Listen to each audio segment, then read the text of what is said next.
Hindi malaman ni Colton Salvador ang dapat isipin. Dalawang bagay ang labis na gumugulo sa kanya.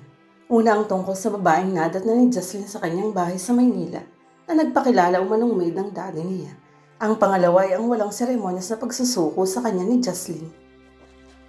Almaris ng katawan nito. Akalain ba niyang may berhin pa sa Metro Manila na ang Jocelyn Almaris na yun ay wala pang kalanasan?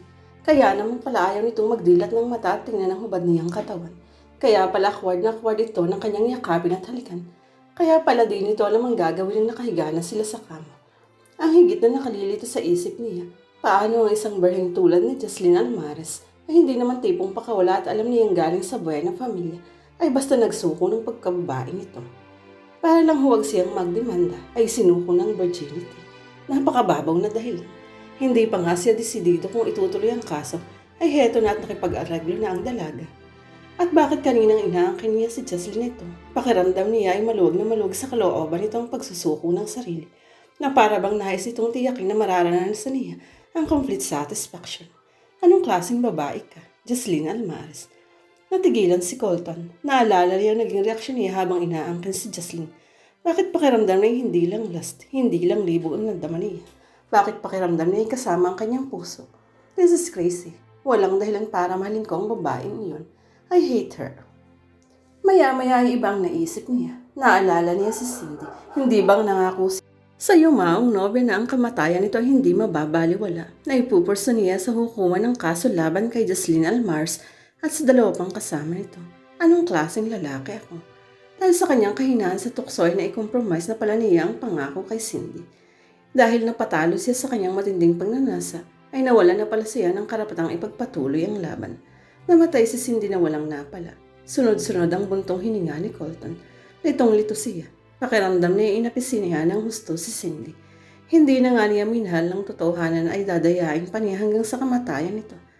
I must reconsider. Babawiin ko ang kasunduan namin ni Jocelyn. Sasabihin kong walang legal basis ang agreement namin na ang sexual encounter namin was more of a personal matter than a regal one. Mas dapat kong pahalagahan si Cindy kaysa Jocelyn Almaris na yun. He doesn't care kahit pasabihin niya na si Jocelyn na walang isang salita. After all, sino bang normal na lalaki ang hindi pangangako ang lahat kung kasing ganda ni Jocelyn ang aangkinin? Therefore, ikakatwiran niya kay Jocelyn na ang kanyang pakikipagsettle dito ay nangyari sa isang abnormal na sitwasyon. Sa isang kalagayang hindi niya hawak ang sarili, nang namamayani ay ang tawag ng kamunduhan, kaya dapat lang pawalang bisa. Ang importante ay tama niya ang pagkukulang sa yumaong nobya.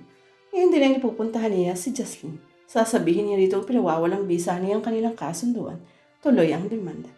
Kumilos agad siya. Nag-shower. Nagbihis ng panlakad. Nagpagwapo ng gusto sa harap ng salamin. Nagtaka pa nga siya sa sarili. Bakit overconscious yata siya sa pagpapapogi sa babaeng iyon? Hindi siya dating ganito. Wala siyang kayemi sa pagharap sa sinumang babae. Napalunok siya. Nagbigay ng rason sa sarili. Probably I just want to intimidate that girl. Gusto ko siyang mayanig sa aking personalidad para hindi na siya makatuto sa pagbabago ko ng pasya. Ganun nga ang dahilan na ekstrang pagpapapogod ito ngayon. Dati hindi siya particular na paggamit ng kulon. This time ay naglagay pa siya ng perfume bukod sa kulon. Ayaw niyang pakinggan ang ibinubulong ng kanyang isip. Maawa ka naman kay Jocelyn. Magpaangkin sa iyo yung tao. Umasang tutupad ka sa usapan. Virgin siya nang makuha mo. For that alone ay galang mga usapan ninyo. Ipinilig niya ang ulo. Mas dapat niyang panaigin ang binitiwang pangako kay Cindy. Naipasya niya. Saglit pa'y sakay na siya sa kanyang kotse patungo sa Maynila. Magugulat sa kanyang pasyang babaeng iyon and he doesn't care. Sa editorial office ng The Sweetlight Magazine siya nagtuloy. Namutla at parang maiihi sa takot si Jackie Jimenez nang makita siyang nasa loob na ng tanggapat nito. Pati nga ang sekretarya ay labas ay hindi siya napigil. Natameme sa kanya. May sadya ka, Mr. Salvador. You sit down. Nanginginig na yata ang boses ni Jackie. Kailangang makausap ko si Miss Jocelyn Almaris. Formal na deklara ni Colton. Didn't you know? Nag-resign na siya rito a few weeks ago dahil nga sa palpak niyang article about you. Actually, naunahan lang niyang management. Patakaran dito na itiwalag ang mga taong naglalagay sa magazine sa isang alanganing posisyon. Natigilan si Colton. Wala siyang kaalam-alam na nawala na pala ng trabaho ang babaeng nais niyang usigin. Where is she right now? Naguguluhang naitanong niya sa editor.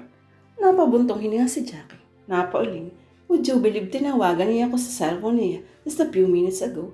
Nasa loob siya ng isang bagong bukas na Cuban restaurant sa Makati at umiinom ng ladies drink. First time na uminom ang babaeng yun, niyayaya nga ako. And she's there all by herself, ha? Napalunok si Colton. Maglalasing ba si Jocelyn para limutin ang naganap sa kanila kanina sa Paite? Gusto nitong burahin sa isip ang pagkawala ng virginity nito sa isang kahiyahiyang paraan. Hindi na mataas ang tinig niya nang muling magsalita kay Jack. In fact, parang nga silang nakikiusap. Ang restaurant sinasabi mo, nais ko sanang malaman ang address. Sure, parang nabunutan ng tinig si Jack. Hindi na nga ba suplado sa kanyang lalaking ito? Basta ang alam ni Colton, mabilis ang kanyang pagpapatakbo ng kotse papuntang Makati. Sa hindi niya maipaliwanag dahilan, ay nais niya agad makita si Jocelyn. Gusto niyang tiyakin ng kaligtasan nito. Paano kung malasing ito at pagsamantala ng mga lalaking hayop? Jesus, hindi niya matitake iyon. Narating naman niya ang La Habana ng ligtas. Mabilis siyang nakapasok sa Cuban restaurant na iyon. Hindi tulad ng ordinaryong restaurant ang La Habana. Malamlam ang ilaw dito. Husi tamang pantahan ng mga yapis at mga lovers na nagnahanap ng naiibang ambience. Nakakita siya ng mga lalaki at babaeng nagtatabako. Isa yon sa main feature ng restaurant na ito, ang paghitit ng tabako. Napaigtas siya ng mahagip ng mga matang babaeng hinahanap. Kahit napakalayo at madilim ang kinauupuan ni Jocelyn, nakilala agad ito ni Colton. Si Jocelyn ay nakita niyang lapitan ng dalawang lalaking tipong yapis. Siguro mga young executive ito na nag-aanwit sa lugar na iyon. Napansin ba ng dalawang iyon na medyo lasing na si Jocelyn kaya nais-isahan? Nakalapit siya. Narinig ang usapan ng tatlo. Bakit gusto niyo makitable sa akin, guys? Latang marami nang nainom si Jocelyn. Kasi Miss, you are so beautiful and you are alone. You need some company. Ang unang lalaki ay nakatunghay kay Jocelyn. Malisyosong pinag-aaralan ng kabuuan ng dalaga. We can have some fun, Miss. I'm Dick and this is John. Ang ikalawang lalaki ay mas agresibo. Nahawakan agad ito ang kamay ng Jocelyn. Let go of me. Bakit ka nang hahawak ng kamay? Hindi na nakatiis si Colton. Mga pare ko, titibigil ba kayo o hindi? Malaking lalaki si Colton. Matipuro ang katawan. Tikong pa ang mga kamao handang manuntok. Ang dalawang yapis ay madaling nasindang. Nahinimik na iniwan ng mga ito sina Colton at Jocelyn. Kahit lasing ay nakilala ni Jocelyn ang binata. Mr. Salvador, ikaw nga ba? Naligaw ka rin dito? Jocelyn, let's go home. Ihahatid kita sa inyo. Talaga? Hindi mo ako niloloko ha, Mr. Salvador? Ibinili ni Jocelyn ang kotse ni to sa security guard ng La Habana. Isinakay niya sa kanyang kotse ang lasing na dalaga. May address sa wallet si Jocelyn. Doon ito ihahatid ni Colton. Hustong naiupo niya sa front seat ang dalaga ay nakatulog na ito sa kalasingan. Hindi napigilan ni Colton ang sarili. Nahalikan niya sa labi ang magandang babae at natitiyak niya ang halik na iyon ay kasama ang kanyang puso at damdamin. Madali namang natunto ni Colton ang Malayan Executive Vigilance. Nag-iwan siya ng lisensya sa main gate at tinulungan ng guard na makita ang bahay ng mga Almares.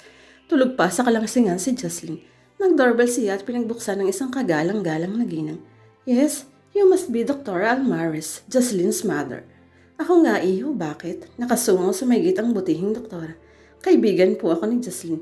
Nalasing po siya at naisip kong ihatid dito. Nakaturo si Colton sa kotseng kinaroroonan ni Jocelyn. Oh my God, is she alright? Oo, pero nakatulog sa kalasingan. Tama nga lang ho ang dating ko dahil gusto siyang lokohin ng dalawang lalaki. Ipinasok ni Colton ang sasakyan sa bakuran ng mga Almares. Magkatulong sila ng doktor na ilabas ng kotse ang tulog pa ring dalaga. Sa loob ng bahay, nagpatulong na ang ina sa kanyang maid sa pagpapasok kay Jocelyn sa silid nito. You just wait here, eh. Nais kong magkwentuhan pa tayo. Iaayos ko lang muna sa silid itong dalaga ko. Nagbiling pa si Dr. Almares kay Colton. Tumango si Colton. Wala siyang lakas ng loob na tanggihan ng gina. Kahit pa nga dapat ay kasama ito ng 3 tao na dapat niyang kasuplaman. Di ba ang Dr. Almares na itong pinagmulat ng baby photo niyang nalathala sa magazine?